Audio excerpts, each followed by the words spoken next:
Okay, this is What you're seeing now, it's a rabies infected patient manifesting the viral disease. Now, this is a form of rabies that is called the furious rabies. It means that we also have the paralytic rabies that its effects will result in paralysis to the central nervous system. Sadly, most times when the viral infection progresses to this extent, in most cases, patient ends up dying.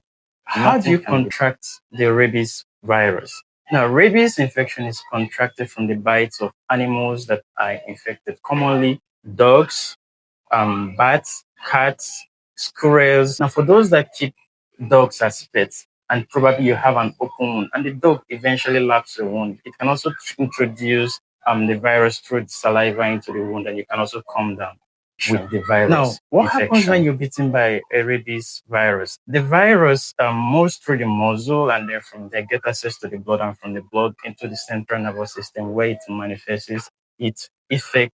Now, how do you identify that a dog it's rabid? Usually, most dogs that are rabid act very abnormally.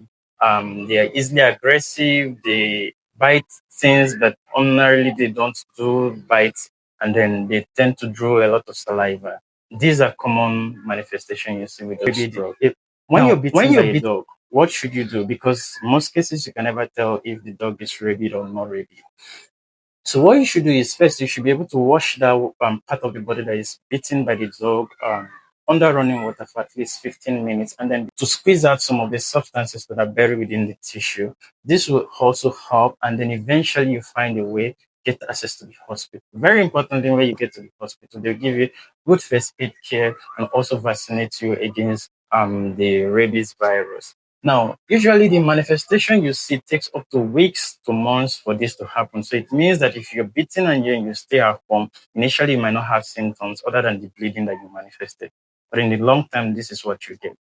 Now, it is important that for those of you that keep dogs as pets in your household, sure that you see the vet doctors so that they can be able to care for this dog, immunize them to prevent them from coming down with this disease so that you don't endanger your family members and other people that come around your vicinity. I hope you find this video helpful. Please like, share, and comment.